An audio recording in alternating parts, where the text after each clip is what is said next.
안녕하세요. 코비안의 원장 이판재입니다. 아이들이 간혹 엄마 귀가 아프고 안 들려요 할 때가 있습니다.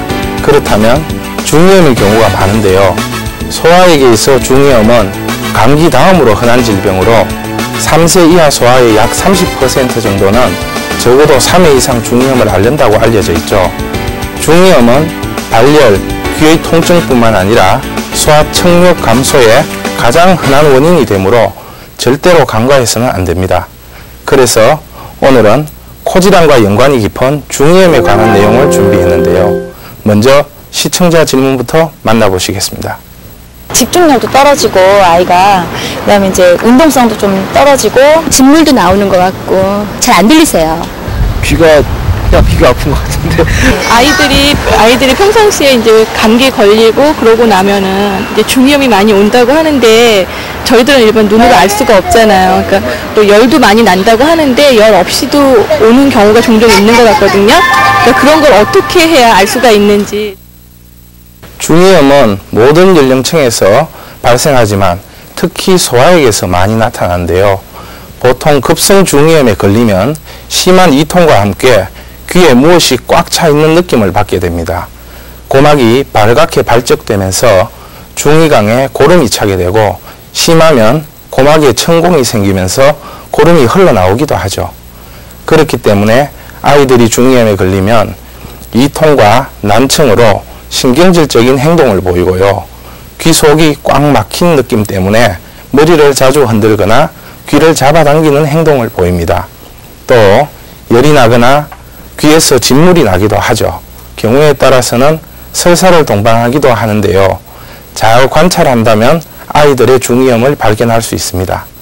하지만 제때 발견하지 못하면 고막이 파열되거나 청각이 손상되어 정상적인 언어 발달이 늦어질 수도 있습니다. 또 소아가 반복적으로 중이염에 걸리게 되면 만성 중이염으로 진행될 수 있으니 조심하여야 합니다. 중이염으로 고생하는 환자 중엔 유난히 어린이 환자가 많다는데 오늘 찾아온 임서현 어린이도 어린이 중이염 환자 중 하나. 힘들어요. 아기가 저녁에 잠도 잘 안 자고 그리고 계속 칭얼칭얼대요. 귀 잡아당기고 귀 아야아야 하면서 계속 울어요. 서연이를 많이도 괴롭혔던 중이염. 이 중이염이 어린이 환자에게 특별히 많이 나타나는 이유는 무엇일까?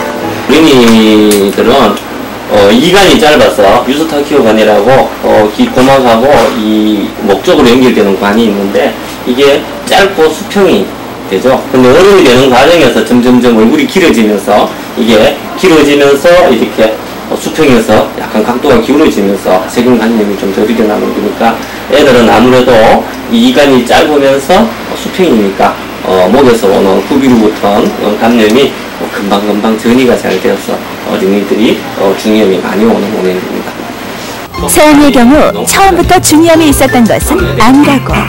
가벼운 비염이 중이염으로까지 이어졌다는데 중이염은 귀에서 오는 문제지만은 그 원인은 코에서 문제가 됩니다.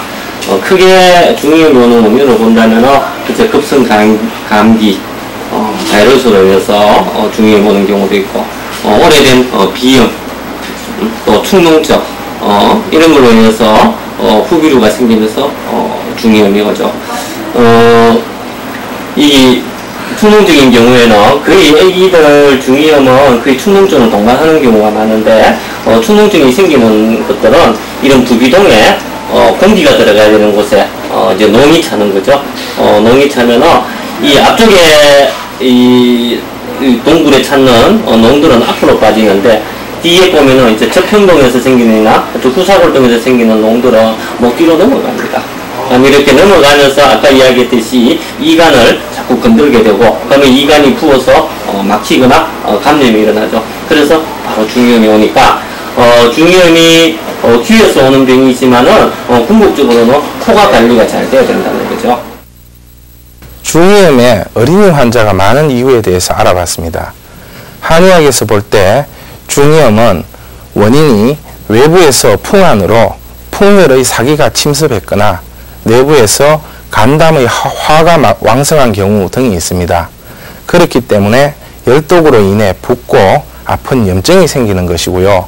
여기에 습한 기운이 더해지면 독기가 잘 물러가지 않고 중이염이 오래가게 되죠. 또 신장이 약한 아이는 중이염에 잘 걸리는데요. 귀는 신장의 기운을 반영하고 있어 신장이 튼튼하면 귀도 건강합니다. 신장의 기운이 쇠약해진 노인들이 청력이 약한 것은 누구나 아는 사실인데요. 선천적으로 귀바퀴 모양이 이상한 아이들은 요로의 기형도 겸한 경우가 많다고 합니다. 중이염은 한의학적 치료를 볼 때 중이염의 진행 정도에 따라 변증 논치하여 적합한 방법을 선택하게 되는데요. 그러면 한방에서의 중이염 치료에 관하여 화면으로 만나보시겠습니다. 임서연 어린이는 전문적인 한방 치료를 한 달 정도 받은 후 좋아진 경우다. 치료받고 나서는 이제 자기 몸도 좋고 뭐 중이염도 낫고 하니까 신경전은 이때 제일 성격 형성이 중요하니까 5살 때잖아요. 그러니까 친구들하고 잘 어울려 놀고 밝게 노는 것 같아요. 중이염 낫고 나서는 거의. 그러면 온열요법으로서 이 몸의 면역 기능을 향상시켜주고 몸이 저절로 좋아지는 항상성을 이렇게 조절해주는 그런 기능이 있습니다. 그래서 중이염인 경우에는 사지 말단에 있는 손에 있는 어제혈하고 코 근방에 있는 영양혈과 인당혈의 온열요법으로 뜸을 떠서 면역 기능을 강화시키는 것입니다. 코 질환을 앓는 어린이라면 누구에게나 노출될 수 있다는 중이염. 중이염은 올바른 한방 치료가 첫째이지만 가정에서의 관리도 필수라는데 중이염은 일단 코가 관리가 잘 돼야 되니까 코에 해로운 차가운 음식이나 인스턴트 식품 하고 특히 아기들 손가락으로 코를 후비는 행위는 절대적으로 해서는 안 되겠고요. 하고 중이염은 이 환자가 아프다고 이야기하기 전에는 알 수가 없어요, 보호자가.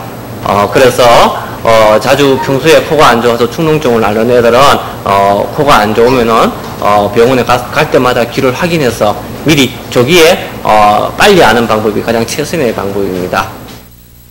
중이염은 치료가 결코 어려운 질병이 아닌데요. 중이염이 의심되면 항상 전문의와 상의하시고 중이염의 치료 시에는 증상이 좋아지더라도 담당 의사가 치료 중단할 때까지 충실히 치료에 임하는 것이 중요합니다.